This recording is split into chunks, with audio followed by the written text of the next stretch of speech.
Je crois qu'il était temps pour que le ministère des Affaires étrangères, après avoir lancé son communiqué, puisse un peu fixer l'opinion.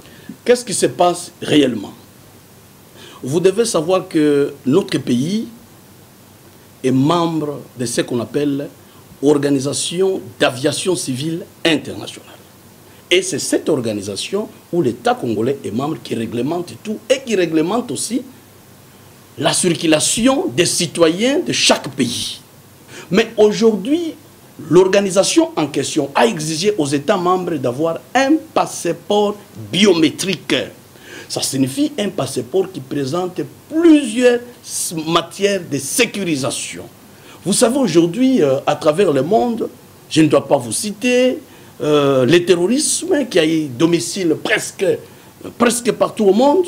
Mais pour permettre aux États de se sécuriser mutuellement, il faudrait que les citoyens qui se déplacent puissent porter des documents qui sécurisent non seulement leurs États et qui sécurisent le pays hôte.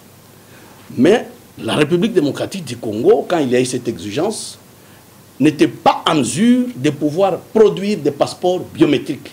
A démarré avec un passeport qui était semi-biométrique. Et après, la République, dans les soucis de sécuriser ses concitoyens, est allée chercher la technologie pour mettre en conformité les citoyens congolais avec l'exigence internationale. Nous avions amené maintenant le passeport biométrique.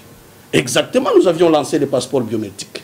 Nous avions dit qu'il n'était pas indiqué qu'on demande déjà aux citoyens congolais, avec le lancement du passeport biométrique, qu'on laisse ou qu'on détruise le passeport semi-biométrique qu'on avait. On avait dit toutefois, les gens pouvaient utiliser les deux simultanément. Cela veut dire aussi que quelqu'un qui avait le passeport semi-biométrique pouvait se procurer sans gêne un passeport biométrique tout en utilisant son passeport semi-biométrique. Ça pouvait aller. Mais le passeport que nous délivrons aux citoyens congolais, ce n'est pas un passeport pour aller circuler dans les 26 provinces. C'est pour aller circuler dans le monde. Si ça dépendait de la République démocratique du Congo, il suffit d'un coup de fil aux 26 gouverneurs que les passeports semi-biométriques continuent encore à circuler. Comme on ne sait pas être dans tous les ménages, dans toutes les familles, pour contrôler les mouvements des citoyens congolais, nous devons être un État qui doit prévenir son peuple. Aujourd'hui, on vient de nous sommer qu'à partir, pour les États-Unis d'ailleurs, à partir du mois de novembre, si vous n'avez pas un passeport biométrique, qui que vous soyez, congolais ou je ne sais pas quelle autre nationalité, vous ne pouvez pas franchir les territoires des États-Unis. Non seulement les États-Unis, il y a d'autres pays. Pourquoi? Parce que ces États veulent se conformer à l'exigence de l'OACI. Mais la République démocratique du Congo ne peut pas garder ces informations. En tant que gouvernement responsable, nous ne pouvons pas laisser les citoyens congolais envisager un voyage au mois de novembre pour les États-Unis, payer ses billets, payer les hôtels pour toute la famille, et vous arrivez à la porte des États-Unis, on vous refuse d'entrer. Pourquoi? Parce que vous n'avez pas le passeport. Mais regardez les dépenses effectuées pour atteindre les États-Unis. Et c'est ce qui doit se passer dans plusieurs États. Nous nous sommes dit, nous ne pouvons pas être seulement un pouvoir qui règne, qui gouverne. Nous devons aussi être un pouvoir qui protège. Maintenant, pour protéger, nous disons à nos compatriotes, nous disons aux citoyens congolais que les passeports semi-biométriques, quoi qu'autorisés ici, quand on lançait biométrique, il y a déjà des sonnettes d'alarme. Il y a des États où ça ne peut plus être accepté. Et nous avions demandé bonnement à toute personne détenteur de ces passeports de pouvoir changer par un passeport biométrique. D'abord, c'est pour un impératif sécuritaire pour notre pays, parce que vous savez que le passeport biométrique présente beaucoup de sécurité. On sait identifier la personne, on sait retracer la personne. Mais par contre, un passeport semi-biométrique, on n'avait pas la possibilité, en cas de crime, en cas de quoi que ce soit, de retracer la personne, puisque les mesures sécuritaires n'étaient pas assez costauds. Comme nous avons les informations, vous savez, les affaires étrangères, quand nous nous réveillons le matin, nous sommes au bureau, nous sommes en contact avec le monde entier. Nous avons plus ou moins 70 missions diplomatiques au travers le monde. Donc nous sommes 70 fois informés de tout ce qui se passe au travers le monde. Nos diplomates nous renseignent. Mais par rapport à ça, ces informations, c'est pour qu'on les garde dans ces petits bureaux? Non, c'est pour qu'on donne, qu'on avise. Mais en avisant, nous avions compris qu'à tort à raison, les gens ont interprété. Non, nous avons des visas dans ces passeports. Je dois faire la distinction. Ce qu'on appelle passeport biométrique n'a rien à voir avec les visas.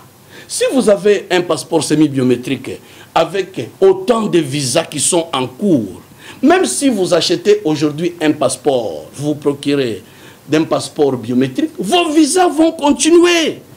Il revient au pays qui vous a délivré ces visas.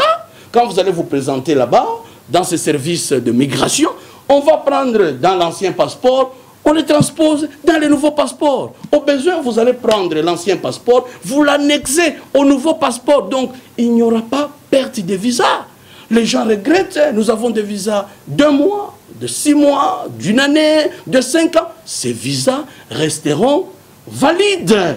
Par contre, le gouvernement de la République démocratique du Congo devrait être félicité parce que c'est un gouvernement qui est alerte, c'est un gouvernement qui cherche le bien de son peuple. On devait vous informer que pour des raisons sécuritaires, vous ne pouvez plus utiliser ça. Vous pouvez nous rappeler que non, quand on avait lancé, oui, certainement. Là, c'était une décision congolaise. Mais la décision congolaise ne peut pas surplanter la décision de l'Organisation d'aviation civile internationale. Ça, c'était notre vœu. Et notre vœu a fait quand même un parcours. Parce qu'il y a de cela bientôt 2 ans. Vous déplacez avec un passeport semi-biométrique où vous aviez dépensé 5 000 $ pour le billet, 2 000 $ peut-être pour votre séjour. Vous arrivez là-bas, à la porte, mais on vous refoule. Mais vaut mieux dépenser 195 $. Vous avez votre passeport biométrique. Ça vous met d'abord en sécurité. Ça met d'abord votre pays en sécurité. Même le pays hôte, vous sécurisez le pays parce que vous êtes retraçable. Voilà au moins ce qui a milité à ces communiqués officiels. Et je crois que nous sommes en train de préparer dans un cadre très élaboré pour qu'on explique à notre population davantage. Il n'y a pas à s'agiter. Je crois que le gouvernement qui sera moins sérieux, c'est celui-là qui va vous laisser voyager avec un passeport semi-biométrique qui n'est plus accepté selon les normes de l'Organisation d'aviation civile internationale. Et vous arrivez là-bas, on vous refoule. Ce gouvernement est moins sérieux et irresponsable. Mais les nôtres vous avisent. Je crois que ce gouvernement mérite beaucoup de félicitations au lieu de ce que nous sommes en train de vivre.